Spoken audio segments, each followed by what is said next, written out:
Hey guys, welcome back to my channel. Today we are going to be discussing Elise Myers and the current situation going on with her response to some criticism for her new recent book on Threads and why the internet is very upset with her for responding to this criticism online in a public space. This should have been a really ordinary interaction. She was pretty nice. She took the criticism. She said she didn't want to see it, but it got pushed to her and that they were free to return the book if they were unhappy. We're seeing emotional and social amplification in the way that people are responding to this online. Audiences really do expect creators to shrink themselves, apologize unnecessarily, and act in a way that validates their personal control over the people who are creating. And Elise kind of defied this expectation by responding to criticism and not staying silent. What we really want to understand is, why do minor, harmless actions provoke such disproportionate outrage? And what does this reveal about online culture? To understand why this happened, we first need to look at the broader context of online social norms and audience expectations. In the conversation, people are talking about how Elise's calm and polite response violated this very unspoken rule that many online users treat as real. In online communities, minor deviations from these rules are often interpreted as disrespect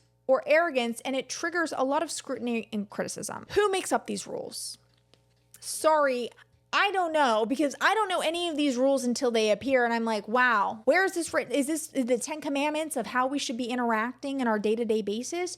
Because it seems like these things are being made up as they go. But the interesting thing about this is that it's actually historical, because historically we did see moral policing existing in small communities where social norms were enforceable. But online, we have such a wide audience, the scale allows these minor infractions to be amplified to an extent that is almost insane. It makes ordinary behavior seem like a transgression because of all these unspoken narratives from all these different social groups that exist. And the reason this matters is because the backlash that we're seeing online reflects the audience's psychology. And it doesn't really reflect Elise's actions. People are really reacting to perceived threats to their own social status. And they're trying to control it through amplifying something that's really not an issue into a massive issue.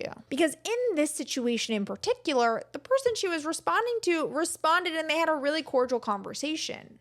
This is really just the backlash from the people who are perceiving this event, not really in the event itself. Now that we understand this context, now we can explore the specific behavioral patterns that emerged in the response to this reply. The first pattern that we typically see online is dogpiling. This is very common. I cover this a lot on my social media because it's something that I think needs to change. Dogpiling is where we see multiple users simultaneously attack and assert dominance to amplify their moral authority. And a common thread with this online discourse and chaos is people wanting to assert their moral authority. Critics will frame their attacks as defending proper etiquette, showing moral superiority, like how could you not know this, but often are projecting their own insecurities onto Elise. And this is through a classic projection mechanism.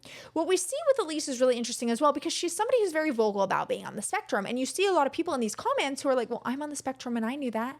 Okay, well, what is the diagnosis of being on the spectrum? Not understanding social cues.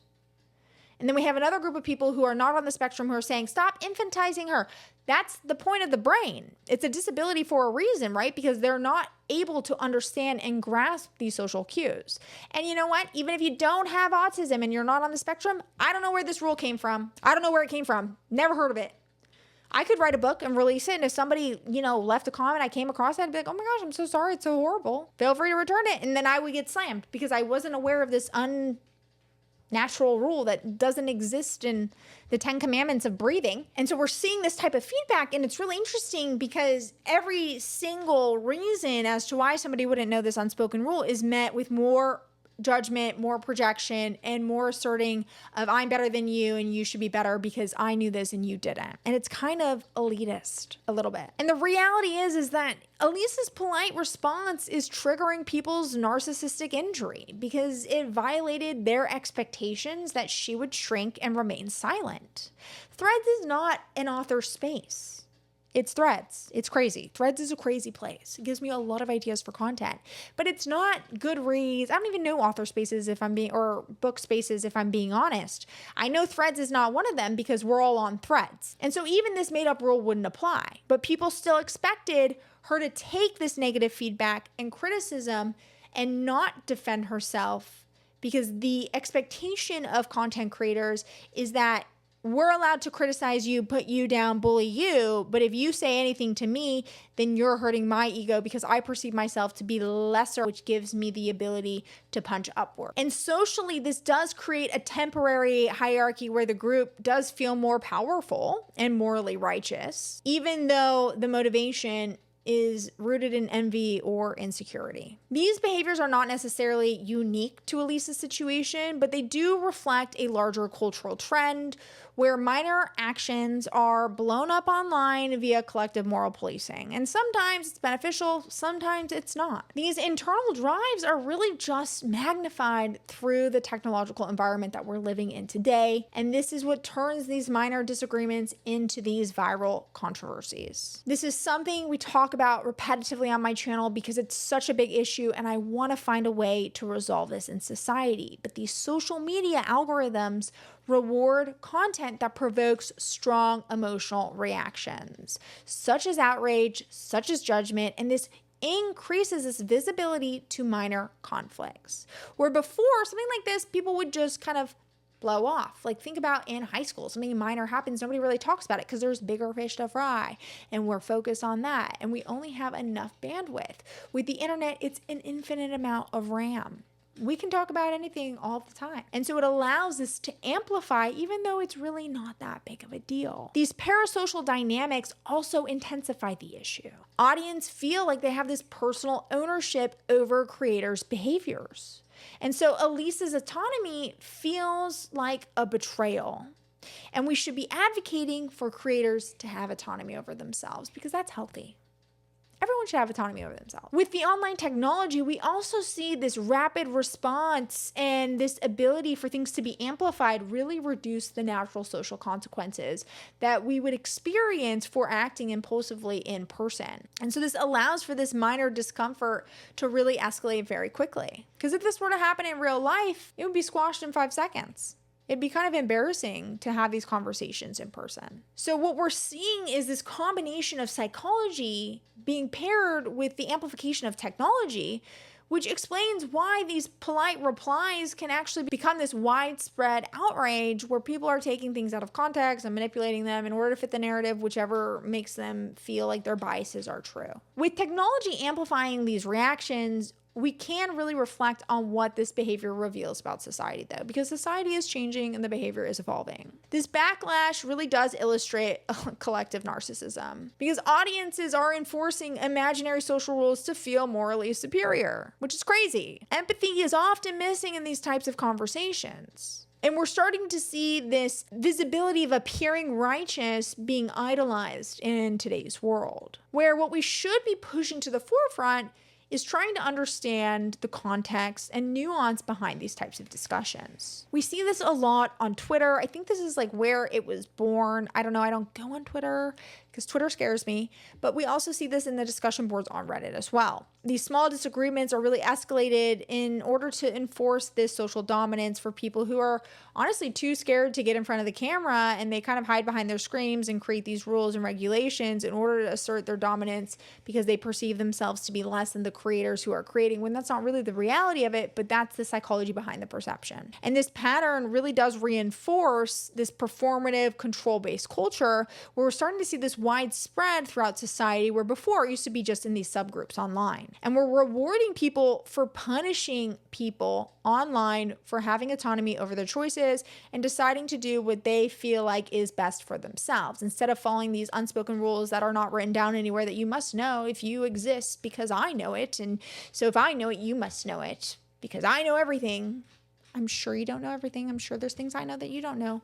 and we are missing the grace aspect in this society as well. To really understand these dynamics, though, it's really essential that we unpack the underlying psychology that is driving these behaviors. We talked about it a little bit before, the narcissistic injury, where critics are feeling threatened when somebody acts confidently because it does challenge their ego and their sense of control. This discomfort motivates aggressive responses, which leads them to project and externalize their discomfort. Users will assign their own insecurities to the person that they're targeting. In this situation, it's Elise, framing their behavior as inappropriate.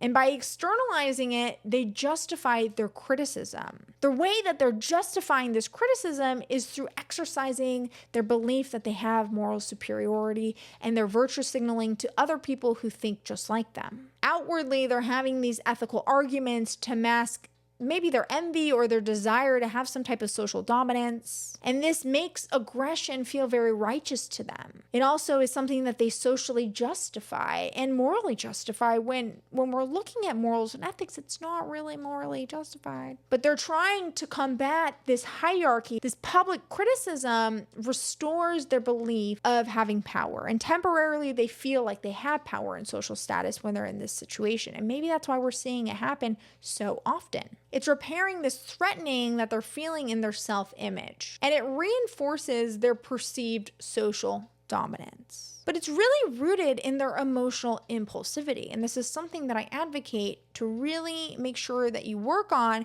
because what controls your emotions controls you. When you can be anonymous online, it makes it really easy to allow yourself to emotionally react because there's not a lot of social consequences in doing so. Instead, what you want to do is you want to escape this minor discomfort that you're feeling. And you can do that through regulating your emotions by going and joining into these online discourse. And that's how this amplifies into these intense moments of a lot of exaggerated backlash, because so many people are trying to emotionally regulate themselves in this moment all at once. Each mechanism is really building on the last one. We're seeing this initial threat of ego that leads to the projection and continues on to this moral justification. From there, people feel like their hierarchy is being restored, which leads them to impulsively amplify the situation so they can continue through this looping system. When we combine this with group validation and the algorithmic reinforcement, it explains why Elise's polite response to somebody not liking her book provoked this very disproportionate outrage that we're currently seeing on Threads, and maybe a little bit of TikTok, but mostly on Threads. When we understand how these forces are interacting together, this can help us to see how to respond thoughtfully and reduce these similar conflicts in the future. And we can start to improve ourselves in how we handle these situations, because it's not people's fault that they're falling into these mechanisms.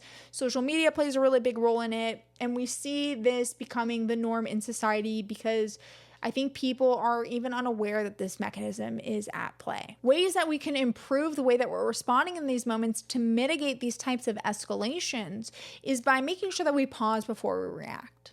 It's really hard. It's not easy, especially when you're feeling emotionally charged. But when we do this, we can take a second to consider whether the criticism that we are thinking about stems from our own personal discomfort, or it's actually because this is something that could be harmful, because there are situations where things can be harmful. But if we're reacting to everything with this type of intensity, then nothing we react to really matters, because no one will know when it's truly something that matters and can actually cause harm. Platforms really need to step it up. I'm a really big advocate for this. They need to reduce the amplification, and they need to stop pushing reactive content into our algorithms, because it's teaching people the more amplification we have, the more reactive content we have, the more rewards that you get in society. And this is only oversensitizing everything that we discuss rather than improving the way that society functions. The only way that we can combat that as an individual is really working on practicing empathy. Try to put yourself in their position. I know it's really hard, but think about if that was you in that situation and you really didn't know. Give them the benefit of the doubt. Give them grace. Respect people's ability to make decisions for themselves and have autonomy over their behaviors. Stop trying to force compliance onto people for things that really are not important, like these hidden social rules. And really work on avoiding projecting your own insecurities onto people. It's not easy. We all have to work on this. But when we start to work on it, we can start to improve society, because if we can work on ourselves, we can improve society one person at a time. When we have the awareness of what internally drives us, the way that we're being reinforced socially, and how technology is forcing us down this pathway, it allows us to break this cycle of online harassment that we might be participating in. And the best way to go about this is to just be open to reflection, be open to being wrong, be open to understanding yourself and others. Because when we can understand the psychology, social dynamics, and technological amplification, we can foster healthier online engagement that values autonomy, empathy, and reasoned interaction. Let me know what you guys think about the situation where we're seeing this type of amplification online. And if you like understanding the truth behind the trends, make sure you like, subscribe, and hit that notification bell. We'll see you guys next time. Bye.